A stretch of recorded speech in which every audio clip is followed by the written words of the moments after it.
거기 그 지방에는 물이 되게 귀하기 때문에 자기 몸 안에 있는 물을 내어주는 게 존경의 표시라고 하면서 그 왕한테 침을 뱉는 장면이 나오거든요. 그래서 그 장면이 나오는데 그것도 사실 우리가 그 현실 세상에서는 누군가에게 침을 뱉는 게 굉장히 무례한 행동인데 그 영화 속 세계관에서는 이게 존중의 의미가 될 수 있다는 것, 뭐 이런 것들도 되게 재밌었는데. 안녕하세요, 무비걸TV 리뷰어 이주연입니다. 이번에는 저번에 원카에 이어서 듄을 가지고 왔는데요. 듄 영화 소리 듣자마자 너무 매니아들이 많은 영화죠. 저도 이 영화를 보기 전까지는 사실 원작을 몰랐는데 보고 나서 왜 다들 듄 친자가 되는지 알겠다 하고 2편만을 진짜 엄청 기다렸거든요. 그래서 지금 2까지 나왔는데 일단은 듄 1에 대해서 리뷰해보겠습니다. 저번에 리뷰했던 원카가 배우 입장에서는 참 연기할 게 많고 연기하기 재밌겠다 그런 작품이었다면, 이번 듄 같은 경우는 살면서 진짜 죽기 전에 한 번쯤 참여하고 싶은 정말 큰 영광이 될 것 같은 작품인데요. 그만큼 감독부터 음악 감독, 그리고 이 영화 원작 작품 많은 것들이 참 팬들을 모으기에 좋을 요소가 많은 것 같습니다. 그래서 제가 조금 또 두서가 없겠지만 일단 제가 보면서 느꼈던 것들 얘기를 해볼까 해요. 처음 봤을 때는 저는 사실 이 작품을 모르고 친구에 이끌려서 봤는데 그때가 새벽이었거든요. 새벽 5시였나 그랬는데 용화맥에서 꼭 봐야 된다고 그래가지고, 그때만 해도 저는 요즘에는 다들 영화관에서 영화를 잘 안 보잖아요. 다들 넷플릭스를 보거나 OTT로 보거나 이렇기 때문에 뭐 굳이 영화관까지 가서, 그것도 새벽에 이렇게, 심지어 차도 없어가지고 친구랑 그 전날 밤에 샜거든요, 근처에서.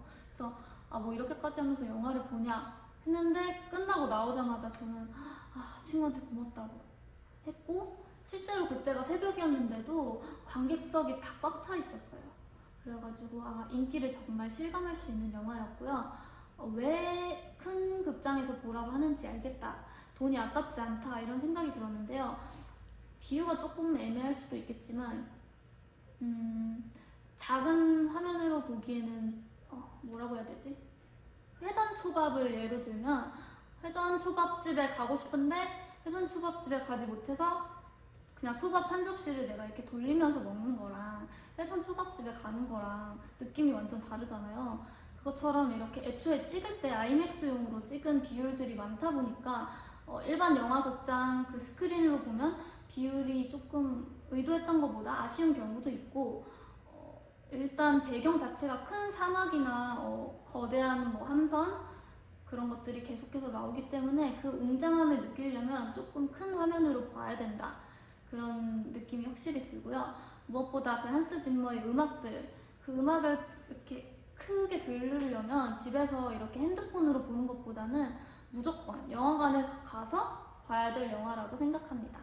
그래서 아직 늦지 않았으니까 시간 남으실 때 가서 꼭 영화관에서 보시길 바라고요. 일단은 저 같은 경우는 듄2를 다시 보고 듄2를 보고 1을 다시 봤는데, 그러니까 또 다른 재미가 많더라고요. 듄2에 나왔던 부분이 듄1에 나오는 것들이 정말 많고, 여기서 나왔던 대사가 여기서 또 이런 의미로 풀리고, 그런 식으로 조금 복선 역할을 하는 게 1이다 보니까 이미 2를 보신 분들이 다시 1을 보시는 것도 또 새롭게 영화를 즐길 수 있는 그런 게 될 것 같고요. 듄을 검색했을 때 가장 많이 나오는 게 듄친자 이런 말들도 있지만 이해하기 어렵다 그런 말들이 많았는데, 제가 개인적으로 생각하기에는 이해하기 어렵지는 않은 것 같아요. 왜냐하면 자세히 보면 대사들로 다 설명을 해주거든요. 그래서 등장인물들이 직접적으로 다른 인물한테 말하는 식으로 해서 설명을 해줄 때가 많고, 아니면 적어도 나레이션이라든지 앞뒤 상황들로 대사로 다 말을 해주는 부분들이 많기 때문에 굳이 원작에 대해서 모르거나 보면은 생소한 용어들이 되게 많이 나오는데 그것들을 모르고 본다 하여도 앞뒤 상황에 따라서 다 설명이 있기 때문에 충분히 이해하실 수 있을 거라 생각하고, 다만 굳이 생각해보자면 조금 꼼꼼하게 보지 않으면 놓치기 쉬운 부분들이 많은 것 같아요. 그래서 처음에 저도 봤을 때는 조금 이렇게 흘러가듯이 영화 보는 걸 좋아하시는 분들은 조금 따라가기 힘드실 수도 있어서 이건 취향에 따라 다르실 것 같은데, 여러분들이 조금 내가 영화는 좀 편하게 가서 다 이해되고 이렇게 보는 게 좋다, 오락 영화가 좋다 하시는 분들은 조금 미리 정보들을 찾아보고 그런 정리해 놓은 것들이 정말 많잖아요. 그런 것들 보고 가시면은 아, 이게 이거구나 이렇게 알아가는 재미가 있으실 것 같고, 아니시면 저처럼 조금 몰랐지만 보면서 아, 이게 이거구나 이렇게 추리하면서 보는 걸 좋아하시는 분들은 아무런 사전 정보 없이 보셔도 충분히 즐기실 수 있을 것 같습니다. 그리고 또 팬의 입장에서 본다면 아, 내가 원작에서 알고 있던 거 이미 알고 있던 게 나오니까 또 반가운 마음으로 즐길 수 있어서 다양하게 보셔도 저는 다 추천을 해드릴 수 있고, 다만 영화가 길다 보니까 이렇게 집중해서 보게 돼서 조금 끝나고 나면 힘이 들긴 하더라고요. 그래가지고 앞뒤로 조금 시간 여유가 있을 때 보시면 좋을 것 같습니다. 그래서 아, 이렇게 보다가 얼마 남았지 했는데 1시간 남고 이렇긴 한데, 그래도 다 보고 나면은 다시 보고 싶다 이런 생각이 들게 하는 조금 중독성이 있는 영화라고 생각이 들고요. 어떤 글을 봤는데 평양냉면 같은 영화라고 하더라고요. 그래서 이게 조금 완전 자극적인 액션 영화는 아닐지 몰라도 보시면 아는 만큼 보이는 것이 많고, 또 내가 애정을 갖고 보면은 몰랐는데 보이는 부분들이 많기 때문에 다회차 관람 하시면 정말 좋을 것 같아요. 저는 또 개인적으로 2번째 봤을 때가 훨씬 좋았기 때문에 여러 번 보는 것도 좋을 것 같고, 원작도 볼 예정입니다. 그래서 이런 영화에 대한 애정은 이 정도로만 얘기하고, 영화에 대해서 얘기를 해보자면요, 딱 들어갈 때 그 워너브라더스 로고가 나올 때 무슨 다스베이더 아빠 같은 이런 좀 기괴한 소리가 막 깔려요. 그러면서 집중을 확 하게 하거든요. 이게 무슨 소리지? 하고 집중하고 있으면 로고 뜨고, 그 다음에 이렇게 사막이 쫙 펼쳐진 데서 이렇게 스파이스가 이렇게 날아다닙니다. 스파이스가 뭔지 몰라도 영화에 다 나오거든요. 그래가지고 처음에는 아, 이게 모래바람인가 했는데 나중에 나오는데 이 듄 세계관에서 거의 화폐처럼 쓰이는 가장 귀한 물질이라고 생각해 주시면 되시고요. 어쨌든 그게 이렇게 막 흘러가면서 젠다야, 그 찬이라는 인물의 나레이션이 쫙 깔립니다. 그래서 그 나레이션으로 대략적으로 필수적으로 알고 봐야 할 정보들은 다 알려줘요. 초반에 그렇게 다 설명해주고, 그 다음에 그 나레이션 뒤에 북소리를 막 주면서 긴장감을 높인 다음에 전혀 반전되게 하코넨 가문이 등장합니다. 그래서 저는 일단 설명을 할 때 막 인물들이 다 영어 이름이고 가문 이름들도 다 영어 이름이고 막 그러다 보니까 조금 편하게 설명을 할게요. 그것만 조금 양해해 주시면 좋겠습니다. 그래서 하코넨 가문이 나오고, 그 수확기가 등장하거든요. 그 수확기는 그 처음에 나왔던 스파이스를 이렇게 수확하는 건데, 그게 나오면서 이쪽이랑 이쪽이 뭔가 싸우고 있구나 이런 대략적인 느낌을 주고, 이렇게 분노한 표정이 클로즈업 되면서 딱 타이틀이 뜨거든요. 그래서 초반부에 정말 이렇게 몰입할 수 있게 해주는 건 정말 좋은 것 같고, 그 듄이라는 로고 자체도 저는 디자인적인 부분을 잘 모름에도 불구하고 되게 세련됐다고 생각이 들더라고요. 이런 로고가. 그래서 이런 요소들이 되게 고퀄이다 이런 생각이 들고, 이 영화를 보고 가장 크게 들었던 생각은 영화 음악에 되게 놀라지 않을 수 없었는데요. 이미 한스 짐머가 유명하긴 하지만 이 영화를 보면서 제가 가장 크게 느낀 거는 여기 영화 음악이 좋다, 이 영화 음악이 이렇구나를 느끼지 못하게 되게 자연스럽게 스며 나오더라고요. 마치 연극에서 이렇게 무대에 스모그가 깔리는 것처럼 장면이 나오거나 어떠한 장소가 나올 때 적재적소에 되게 잘 어울리는 노래가 자연스럽게 나오면서 그 힘을 실어주다 보니까 그래, 이게 진짜 잘 만든 영화 음악이지 그런 생각이 들더라고요. 그래서 그냥 이렇게 인물이 걸어오는 씬, 가만히 쳐다보는 씬에도 그 노래가 깔리니까 갑자기 엄청나게 웅장해진다든지 그런 분위기 자체를 만들어주는 게 정말 좋은 분이고 돌아가시지 않으면 좋겠다 그런 생각을 했고요. 그래서 이런 좋은 영화 음악도 귀로 호강하면서 봤고, 인물들의 연기 같은 경우는 다들 연기 잘하는 배우들이니까 제가 평가를 할 수는 없지만 확실히 배경들이 많이 나오고 새로운 요소들이 많이 나오다 보니까 관객들이 쫓아가야 될 요소들이 되게 많아서 연기적으로는 오히려 조금 절제된 모습을 많이 보여줘요. 인물들 자체가 뭐 귀족도 있고 뭐 황실의 황제도 있고 그런 세계관이다 보니까 그런 지위 때문일 수도 있지만 눈빛으로 연기를 되게 많이 하거든요. 그래서 대사 말고 눈빛이 배우에게 주는 힘, 눈빛 연기가 얼마나 중요한지 그런 거를 다시 한번 느낄 수 있었습니다. 그런 분위기를 딱 주다가 갑자기 정반대되는 빗소리가 나면서 폴 주인공, 갑자기 이름이 생각이 안 나. 그분 죄송합니다. 그분 팬들 죄송합니다. 티모시 샬라메, 그분이 딱 이렇게 누워서 자고 있는 장면이 나오면서 전혀 정반대되는 인상을 줘요. 그래서 어떤 식으로 진행되는지 모르겠다 그런 느낌이 많이 들었던 영화고요. 그 가문이 나오는데 이 가문에 이거는 의도된 건지는 모르겠지만 저는 보면서 조금 아무래도 물이 많이 나오는 가문이다 보니까 사막이랑 이렇게 조금 대비가 돼야 돼서 그런지 모르겠지만 조금 파란색 그런 이미지를 많이 사용하시더라고요. 근데 저만의 기우가 아니라고 생각이 드는 게 어딘가에 등장할 때 공식석상에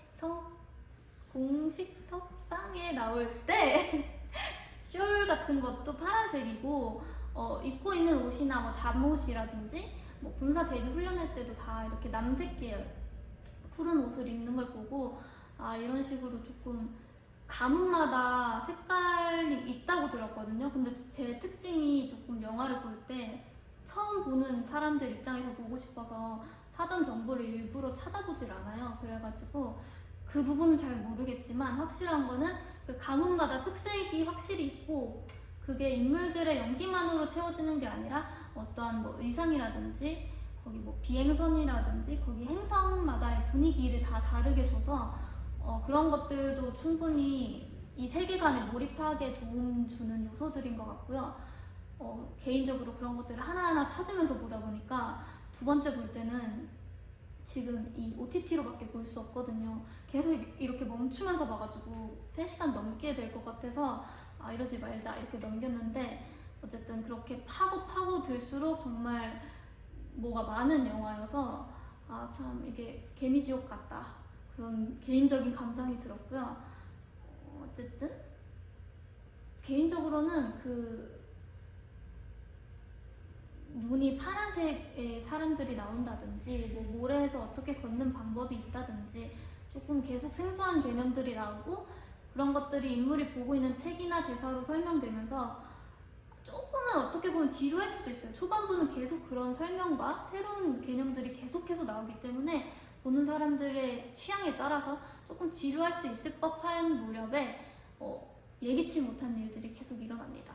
그러면서 웅장한 노래들도 깔리고 또 새로운 것들이 나오고 액션적인 측면도 액션 영화 마니아로서 봤을 때는 조금 아쉬울 수는 있겠지만 워낙 그 스케일적인 부분으로 압도하는 부분이 있어서 이거는 막 1대1 액션 이런 걸 기대하시는 분들은 조금 아쉬울 수 있겠지만 충분히 오락거리도 있는 영화라고 생각이 듭니다. 그래서 뭐 거대한 함성이 와서 비행선에서 싸우면서 구조물이 폭발한다든지 아니면 날아간다든지 그런 묵직묵직한 위주의 액션들이 많은 것 같고 제가 가장 흥미롭게 본 거는 뭐 우리가 흔히 알고 있는 물이라든지 뭐 공격하는 그런 것들이라든지 다 알고 있는 개념인데 이 세계관에서는 다르게 쓰이는 것들이 있거든요. 그걸 파다 보면 오늘 밤을 새야 되기 때문에 몇 가지만 얘기해보자면 뭐 이렇게 느리게 공격을 해야지 뚫을 수 있는 방어라든지 우리가 흔히 생각했을 때는 빨리 공격해야지 오히려 공격이 되잖아요. 그런 식으로 반전되는 요소들도 있고 그 세계관에서는 이미 미래 세계관인데 기계에게 인간이 지배당할 뻔한 적이 있어서 오히려 기계들을 조금 배척하고 그런 것들을 오히려 인간 컴퓨터라는 개념이 나오거든요. 그분이 이런 것들을 예측하면서 미래 세계임에도 불구하고 뭔가 첨단 도시 같은 느낌보다는 오히려 조금 더 황폐하고 과거 같은 그런 원시적인 모습으로 싸우는 것 같은 장면들도 나오는데 그런 것도 되게 재밌는 요소라고 생각이 들었고요. 원을 보면서 가장 흥미로웠던 거는 그 모래 지역? 제가 갑자기 헷갈리네요. 프레멘. 그 사막 지역의 원주민들 프레멘이 나오는데 그 촌장이라고 하는 분이 나타나셔가지고 거기 그 지방에는 물이 되게 귀하기 때문에 자기 몸 안에 있는 물을 내어주는 게 존경의 표시라고 하면서 그 왕한테 침을 뱉는 장면이 나오거든요. 이거는 예고편에도 나오니까 스포는 아니겠죠? 그래서 그 장면이 나오는데 그것도 사실 우리가 그 현실 세상에서는 누군가에게 침을 뱉는 게 굉장히 무례한 행동인데 그 영화 속 세계관에서는 이게 존중의 의미가 될 수 있다는 것 이런 것들도 되게 재밌었는데 조금 아쉬웠던 거는 그 침을 뱉으시는 분이 표정이 너무 썩어 있었어요. 그래가지고 존중하는데 저런 표정으로 침 뱉진 않을 텐데 이거는 조금 아쉬운데 애드립인지 어떤지 모르겠습니다. 그런 게 있었고 이런 식으로 다양한 요소들이 나오는데 정말 재밌는 게 많아요. 그리고 전반적으로 위기감을 주는 하코넨 가문의 백부라는 분이랑 사막의 모래벌레 샤이올르드라는 존재가 있는데 그거는 영화 후반부 30분? 10분 남길 때까지 정확하게 정체가 드러나지 않아서 저는 개인적으로 이건 너무 좋은 것 같아요. 이 영화는 아니지만 제가 다른 영화를 보고 되게 초중반부에 그 적대시하고 있는 그 상대의 정체가 다 드러났을 때 그 전까지 제가 너무 긴장하고 무섭게 보고 있었는데 그 뒤로는 하나도 안 무섭더라고요.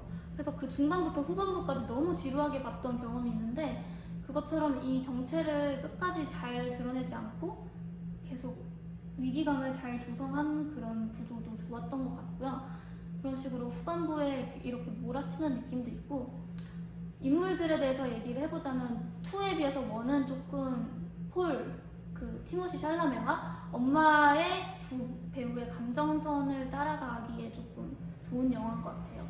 그래서 두 배우의 감정 연기가 돋보이는데 제가 어디까지 얘기해야 되는지 모르겠지만 그냥 라이트하게 얘기를 하자면 어쨌든 그 세계관에서는 가문들끼리 싸우고 있고 그 싸우는 주체가 되는 게 스파이스 이게 비싼 물질이기 때문에 얘를 가지고 돈놀이도 하고 서로 이렇게 정치적인 싸움도 하고 그래서 저는 이게 하나의 어떤 그냥 사이비 영화라고 하는 사람도 있고 전쟁 영화다 이렇게 표현하는 사람도 있는데 저는 되게 현실적인 측면들도 많이 다루고 있고 그래서 되게 종합적인 영화라고 생각이 들고요. 무슨 말을 하려겠지? 그래서 어쨌든 이 폴이라는 인물이 메시아적인 인물로 나와요.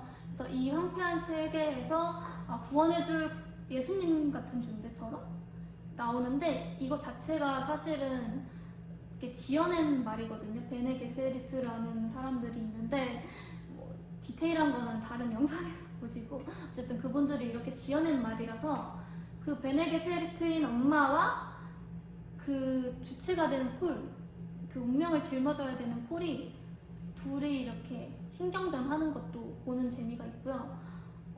대사로 되게 많은 게 나오는데 제가 꽂혔던 대사들이 있는데 그걸 하나하나 다 말을 할 수가 없어가지고 조금 아쉽겠네요.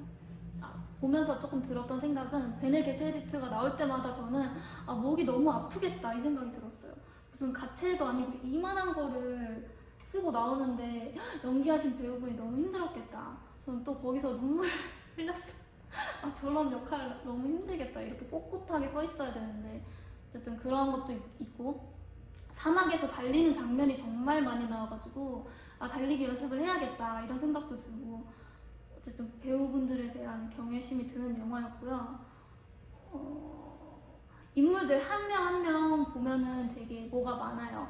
예를 들어서 노래를 불러달라 이렇게 하는 사람도 있는데, 그 사람 권이라는 사람은 2에서 이렇게 먼저 노래가 나와서 인물이 나오기도 전에 이 인물이 나왔겠구나 이렇게 유추하게 되는 요소들도 있고, 제가 어쨌든 하고 싶었던 말은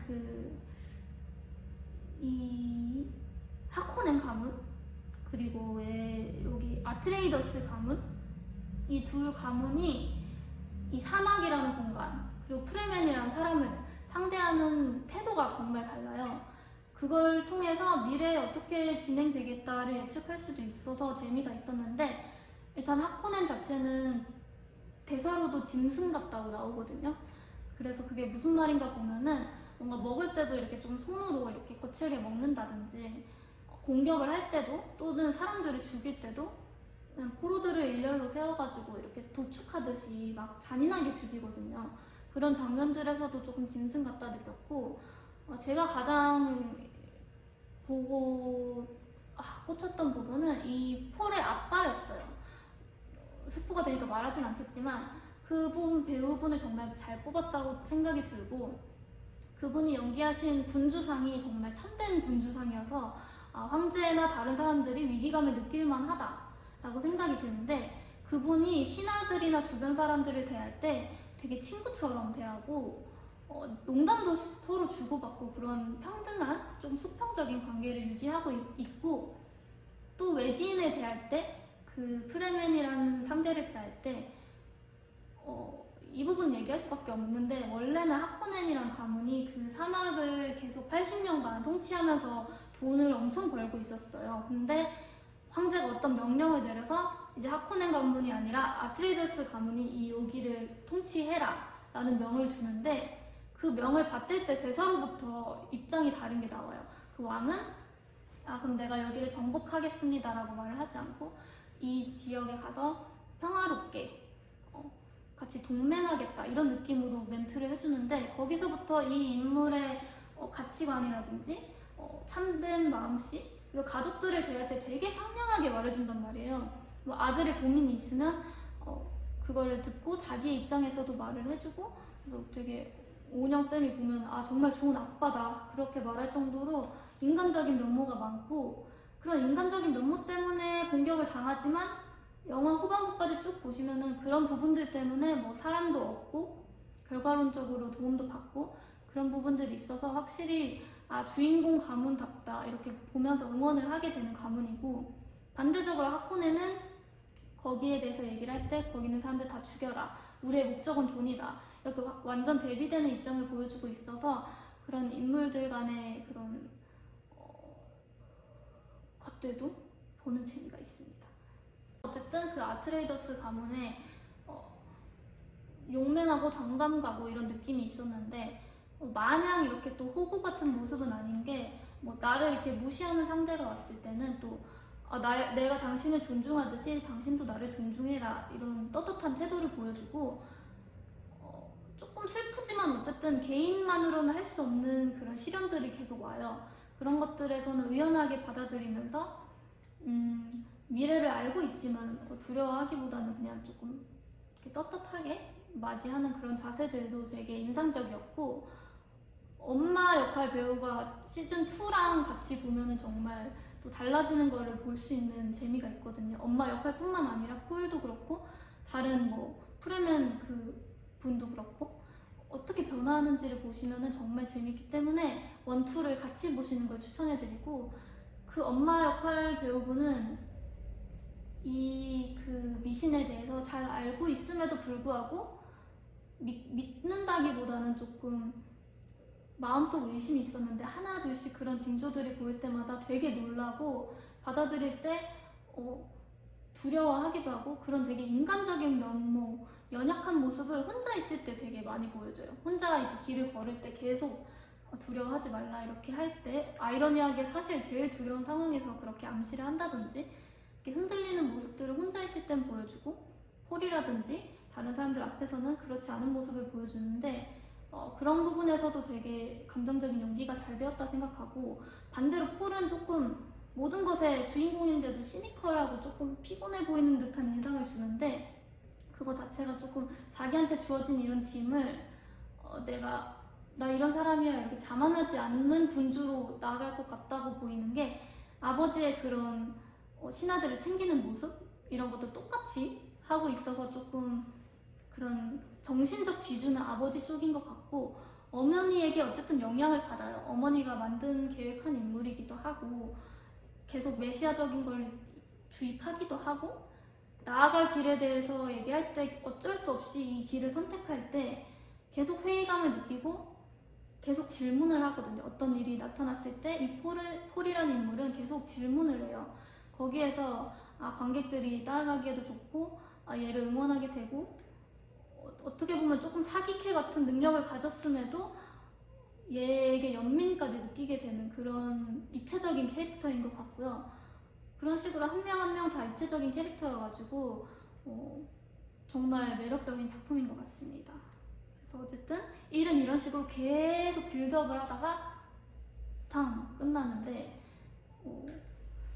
그런 부분들이 있었고, 제가 사실 쓴 게 이렇게 너무 많아서 그냥 저 혼자만 간직하겠습니다.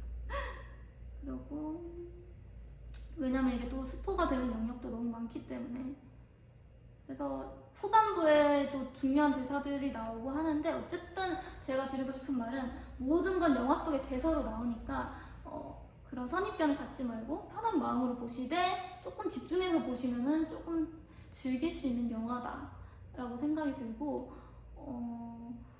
제 한 줄 평은 이 준이라는 원작을 자체를 너무 애정을 갖고 만든 게 보이는 작품이에요. 그래서 영화적인 요소라든지 인물 설정이라든지 디테일한 설정들이랑 뭐 영화적인 음악적인 것들 전반적으로 다 종합적인 예술 작품을 보는 느낌이었거든요. 그래서 보는 사람마다 다 다른 입장이겠지만 제 입장에서는 이 원작 자체에 애정을 갖고 만든 예술 작품이다. 그래서 보는 사람이 애정을 갖고 있으면 그만큼 느끼는 게 많은 영화라고 생각이 들고요. 이 영화의 감독에게 제가 감히 질문을 한다면 어떤 게 질문할 수 있을까요? 달에 대한 이미지가 되게 많이 나오고 대사로도 나오는데 조금 부족하더라고요. 제가 놓친 게 있는 걸 수도 있는지. 그래가지고 그 달의 의미가 어떤 건지, 달이 뭐 가려지고 이런 게 2에도 나오고 1에도 나오는데 거기에 큰 의미가 있는지 그게 궁금했고요. 이 작품 자체가 팬이 많다 보니까 하실 얘기가 많으실 텐데 댓글로 더 자유롭게 얘기 나눠주시면 저도 보고 같이 소통할 수 있을 것 같습니다. 그러면 이상 오늘 무비걸 이주연이었습니다.